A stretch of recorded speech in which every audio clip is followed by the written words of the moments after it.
Dan kakak pembina TPQ Nurul Yakin kepada kakak pembina Nurul Yakin waktu menempatkan.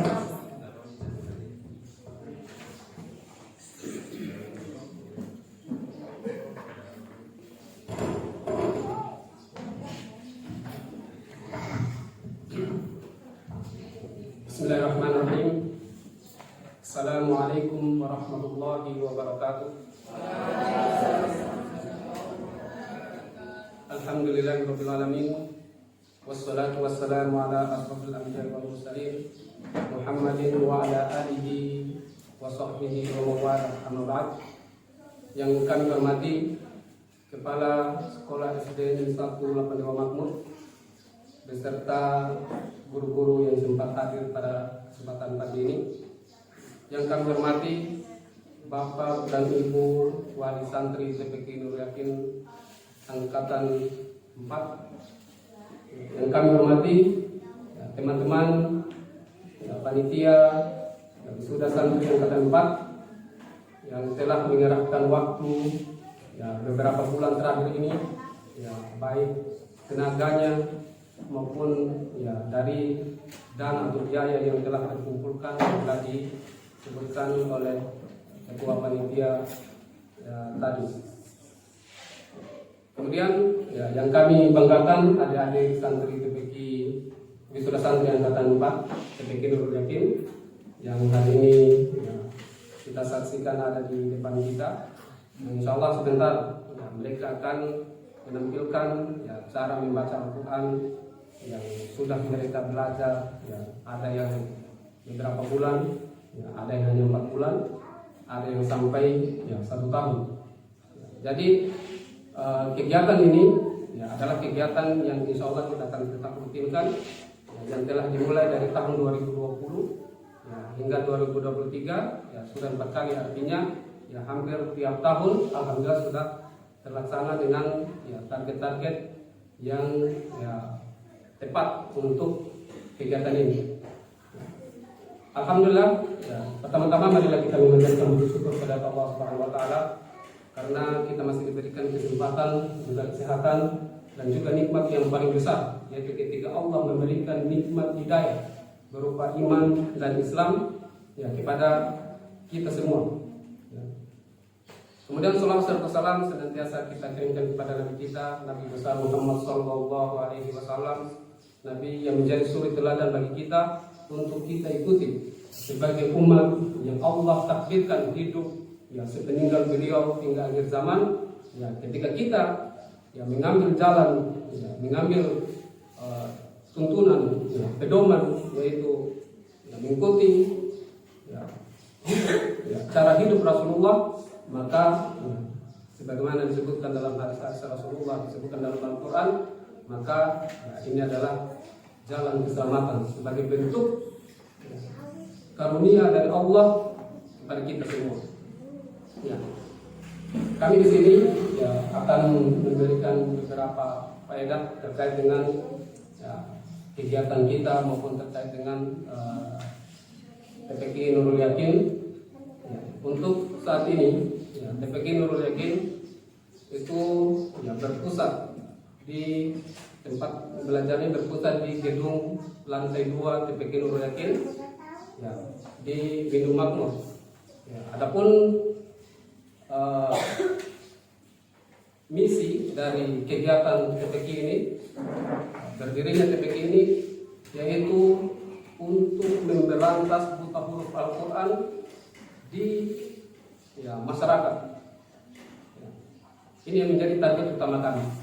Dan alhamdulillah kegiatan wisuda santri TPQ Nurul Yakin hingga angkatan yang keempat ini sudah berjumlah kurang lebih 58 orang dari angkatan 1 sampai hari ini. Dan yang masih belajar sampai saat ini adalah kurang lebih 200 orang. Dan yang belajar di TPQ Nurul Yakin ini bukan hanya dari desa Bindung Makmur. Kurang lebih 100 orang peserta santri itu berasal dari Gerak Makmur. Kurang lebih sekitar 70-an dari Bindung Makmur. Sekitar 90-an itu dari Bindung Makmur, termasuk yang sudah diwisuda hari ini, dan kurang lebih 2-3 orang itu dari Lapandewa Makmur. Jadi pengajaran Al-Quran ini tidak dibatasi oleh ya, suku, tidak dibatasi oleh ya, desa atau tempat kita tinggal.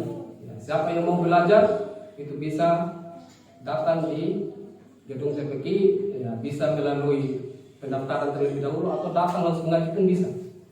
Ya. Kemudian yang belajar Al-Quran ya, atau belajar mengaji di TPQ Nurul Yakin itu ya, dimulai dari anak TK. Ya, bahkan kemarin kami sempat beberapa hari mengajar anak TK kelas A, ya, kurang lebih berumur 4 tahun. Ya. Sudah berada di mikro 3 pada saat itu. Kemudian ya, yang paling tinggi adalah ya, ada dari tingkat SD, ada tingkat SMP, SMA, dan juga kami membuka untuk umum. Ya, kalau ada mungkin dari bapak-bapak atau ibu-ibu yang mau belajar, ya, silakan daftar. Ya, kalau misalnya tidak bisa juga setiap hari, ya hubungi saja kami. Nanti dibuatkan agenda, mungkin hanya hari pasar atau mungkin hanya 1 kali dalam 1 pekan. Karena tadi misi kami yang paling utama adalah memberantas buta huruf Al-Quran. Itu semua lapisan masyarakat yang kita targetkan. Ya, supaya ketika masyarakat bisa membaca Al-Quran dengan baik dan benar, ya, maka yang kita harapkan adalah ya, tidak ada lagi permasalahan-permasalahan di dalam masyarakat terkait dengan ya, agamanya. Karena ya, semua yang berkaitan dengan ibadah tidak bisa lepas dari bacaan Al-Quran. Kita bisa sholat, semuanya diisi dengan bacaan Al-Quran. Doa-doa semuanya berasal dari Al-Quran maupun dalam hadis, dan hadis juga dengan berbahasa Arab. Kemudian kita berzikir, agar zikir kita benar harus dipastikan bacaan Al-Quran kita juga harus benar. Ya, bahkan azan dan iqamah pun ketika tidak benar cara menghafalkan makhraj huruf dari azan, maka akan terdengar sebuah kesalahan. Berkaitan dengan zikir-zikir kita, bahkan untuk naik haji pun kita mengucapkan labbaik Allahumma labbaik harus benar.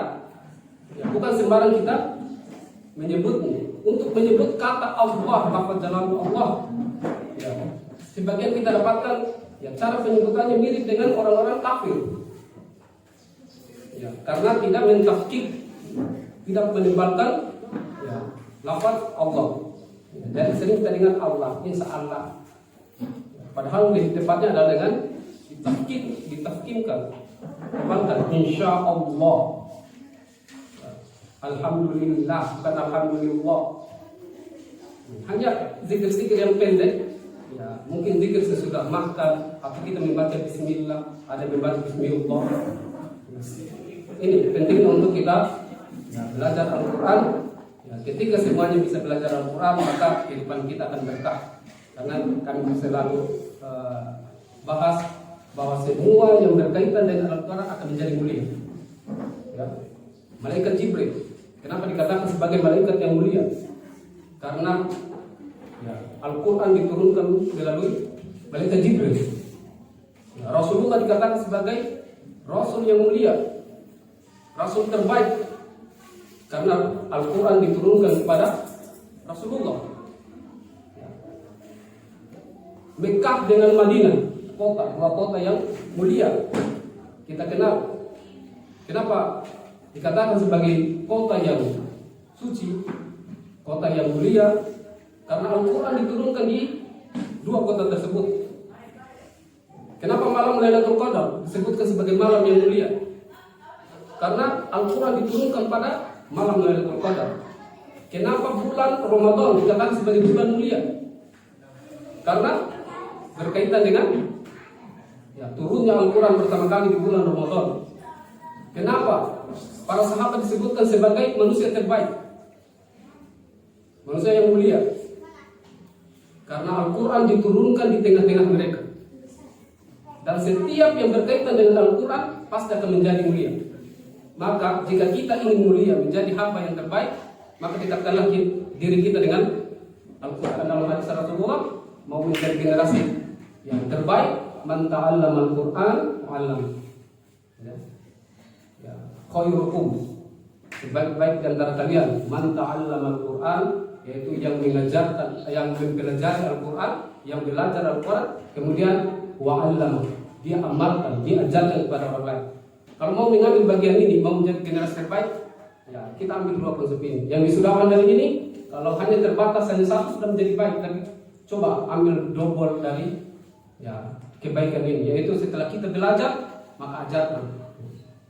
Jadi dengan anak-anak yang belajar Al-Quran, maka dia tidak akan lepas dari doa Rabbi firli wali daya warhamhuma kama rabbayani shaghira. Itu dibaca bukan hanya waktu sholat, ketika kita melihat. Jadi kalau misalnya ada juga anak-anak yang tidak membaca Quran, itu kembali ke mereka, tapi kita ajarkan. Mungkin seperti itu, kami sudah terlalu lama-lama. Ya, semoga kegiatan hari ini ya, bisa berberkah, bisa bermanfaat kepada umat, dan bermanfaat di dalam masyarakat. Ya, dan ketika ada kekeliruan dari kami mohon dimaafkan. Ya, billahi taufiq wal hidayah. Assalamualaikum warahmatullahi wabarakatuh.